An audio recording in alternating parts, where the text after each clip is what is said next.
इस प्रांगण में उपस्थित सभी भिक्षुगण, उपासक उपासिकाओं को और देश विदेश से आए हुए तमाम लोगों को और यहाँ पे बैठे तमाम लोगों को मैं लाल सलाम और आप सभी को लाल सलाम पेश करता हूँ। साथियों, आज जो मैं महानायक का नाम लेने जा रहा हूँ वो समाज सुधारक, शिक्षावादी, क्रांतिकारी और समाज की एक नई रोशनी देने वाले ज्योतिराव फुले थे। और उन्होंने जब वो सोचा कि हमें समाज को जगाने की जरूरत है, हमारे समाज को शिक्षा और हर घर में दीपक जलाने की जरूरत है, तो उसने समाज में हर एक घर में शिक्षा फैलाने का काम किया। लेकिन हमारे समाज के लोगों ने ही उसे पढ़ाने की जब वो सोचे तो हमारे समाज के लोगों ने उसे रोकने का काम किया। जब हमारे समाज ने उसे रोकने का काम किया तो हमारे समाज के लोगों से मैं कहना चाहूँगा कि अगर हमारे समाज नहीं जागेंगे तो हमारे समाज बदलेंगे कैसे।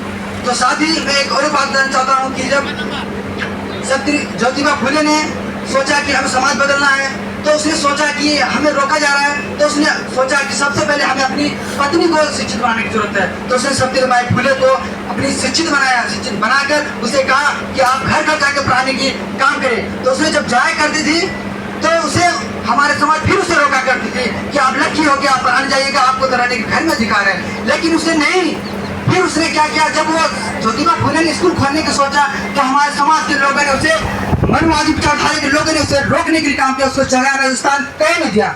लेकिन मैं साथियों आपको बता दूं कि जब वो स्कूल खोलने का प्लान बनाया तो एक मुस्लिम फतिमा शेख नाम की मुस्लिम औरत ने उसे जगह दिया।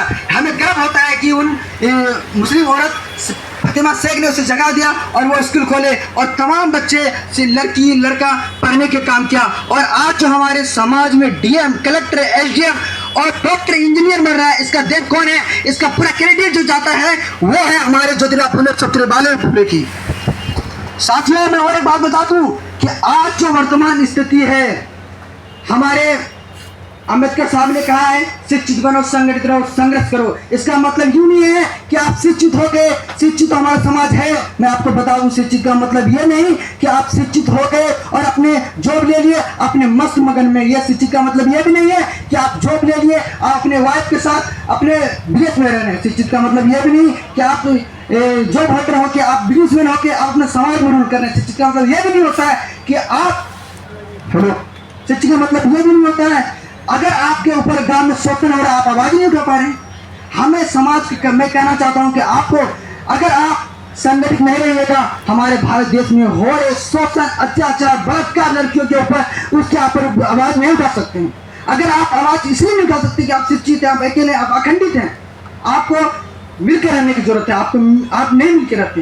तो हमें समाज में, हम देश में हो रहे शोषण के विरोध कब आवाज उठा सकते हैं? जब हम संगठित रहेंगे और संगठित होकर संघर्ष करने की जरूरत है दोस्तों। तो हमारे अम्बेडकर ने कहा शिक्षित बनो, संगठित रहो, संघर्ष करो। और साथियों में एक बात और मजेदार में बताना चाहूंगा, भगत सिंह ने कहा है कि you will kill me my but you will not kill me my idea. Because Bhagat Singh कहता है कि आप मुझे मार सकते हैं, आप हमें मार सकते हैं, लेकिन हमारे विचारधारा को नहीं मार सकते। तो मैं आप भंते जी को कहना चाहता हूं कि आपको घबराने डरने की जरूरत नहीं है। आपको जब मैं और बात बताऊंगा, मुझे बहुत गर्व होता है कि जब ये प्रोटेस्ट शुरू हुआ था बोर्ड टेम्पल के सामने, सरोज सर ने आया, हमारे सरोज सर जी आए थे हॉस्टल में, बोला कि हमारे धरोहर को बचाने की जरूरत है। हम कुछ ही बच्चों वहाँ पे प्रोटेस्ट कर रहे हैं, हमें धरोहर को बचाने की जरूरत है। तो हम पूरे स्कूल के टीम के दोस्तों ने हम लोग सोचा और हम लोग शुरू से जहाँ बोर्ड टेम्पल के सामने हो रहे प्रोटेस्ट में शामिल हुए और शामिल होकर प्रोटेस्ट को मजबूत बनाने का काम किया। और हम तमाम लोगों से जो सुन रहे हैं उसको मैं कहना चाहूंगा, इससे विनती है कि आप इस धरोहर को बचाने के लिए आगे होने की जरूरत है साथियों। क्योंकि तो भगत सिंह ने कहा, आप अगर, मैं वहां देखा वीडियो में कि एक अधिकारी आके हमारे भंते जी को टॉर्चर कर रहा, हटाने का काम कर रहा है। मैं भंते जी से कहना चाहता हूँ कि घबराने की जरूरत नहीं है। भगत सिंह ने 400 दिन भूखा हड़ताल, वो कभी नहीं डरे। हमें 2 महीना हो गया, हम डर रहे, हम डरने की जरूरत नहीं है। हमें याद रखना है दिमाग में, दशरथ मांझी के वंशज है, हम औसत सम्राट के वंशज के लोग हैं। हमें डरने की जरूरत नहीं है, क्योंकि दशरथ मांझी ने 22 साल लगा दिया पहाड़ तोड़ने में छेनी हथौड़ी से, तो हम लोग क्यों नहीं कर सकते? हमें करने की जरूरत है, क्योंकि हमें डरना नहीं है। आप हमें जितना भी टॉर्चर करो, हम डरने वाले अपने वाले नहीं है, आप ठान लीजिए। और दूसरा मैं बात में एक कहना चाहता हूँ कि ये जो प्रोटेस्ट चल रहा है 2 महीना 3 महीना, हमें चलेगा, जब तक हमें अधिकार नहीं मिलेगा तो रुकने वाले नहीं है। साथियों, मैं और एक बात बता दूं कि भगत सिंह ने कहा है, हमारे जब भंते जी लोग जो प्रोटेस्ट कर रहे हैं, सरकार अब तक इसका कोई रिएक्शन नहीं सुन पा रहा है। ये जो आंदोलन चल रहा है देश विदेश में और चलेंगे और विदेशों के लोग जमा होंगे, हजारों करोड़ लाखों की संख्या में ये देश में जमा होंगे। और मैं एक बात बता दूं कि हमें डरने की जरूरत नहीं है। भगत सिंह ने कहा है अंधे बेरों लोगों को सुनाने के लिए धमाके की जरूरत होती है। तो मैं स्टूडेंट हम लोग ने मिलाए थे आपको और बोला कि भारतीय जी लोग शांतिपूर्वक आंदोलन कर रहा है, बहुत जरूरी है। लेकिन हम स्टूडेंट का दावा होता है, हमारे स्टूडेंट का कर्तव्य होता है कि हमें अंधे बेरों सरकार को सुनाने के लिए कुछ करने की जरूरत है। हम ऐसा नहीं रुकने वाले हैं, हमें डरने की जरूरत नहीं है। हम दशरथ मांझी को वंचित करें। दशरथ मांझी ने कहा जब तक तोड़ेंगे नहीं तब तक छोड़ेंगे नहीं, लेकिन हम कहते हैं जब तक बौद्ध मंदिर खाली नहीं करें, मुक्त नहीं करें, तब तक छोड़ेंगे नहीं। आप जय भीम। दोस्तों, आपको सोचने की जरूरत है, आपके धर्म से खिलवाड़ हो रहा है और आप घर में बंद दरवाजे में बैठ के मस्ती कर रहे हैं।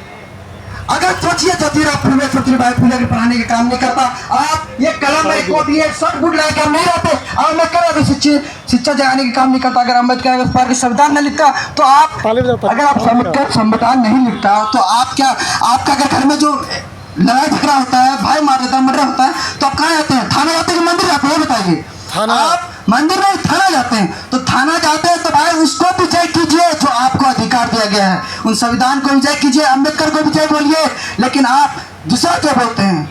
मैं उस इंसान से शर्मिंदा हूँ जो ऐसे बातों को बोलता है, जो आपको जीने का हक है, जो आपको मान सम्मान जीने का हक है, उसका जय बोलना बहुत जरूरी है। साथियों, मैं आप सभी को एक बात बता दूं, मजेदार बात, कि आपको सब सोशल मीडिया में और बड़े बड़े टीचर बोलेंगे कि यार matric fail Sachin Tendulkar cricket का भगवान बन गया। आपको बोलेगा कि यार 13 साल का IPL में सिलेक्शन हो गया। आपको बोलेगा कि ट्रक ड्राइवर या फिल्म का एक्टर बन गया। लेकिन साथियों, आपको ये नहीं बताता है कि स्कूल के खिड़की के बाहर पढ़ने वाले और स्कूल में जिसको पानी पीने का अधिकार नहीं था वो पढ़ने वाले सरकार ही पहला भारत का।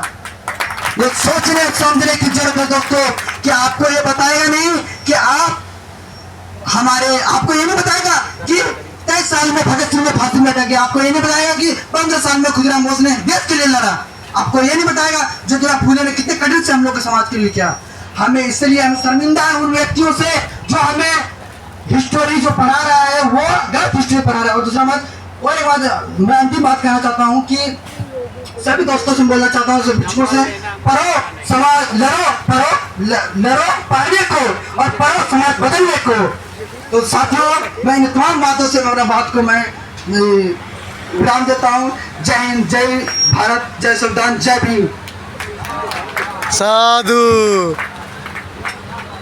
इनका नाम ही है लाल सलाम जी, तो उसी अंदाज में बात को रखे हैं। ज़रूरी है एग्रेसिव भी समय समय। इसी क्रम में मैं आमंत्रित करता हूँ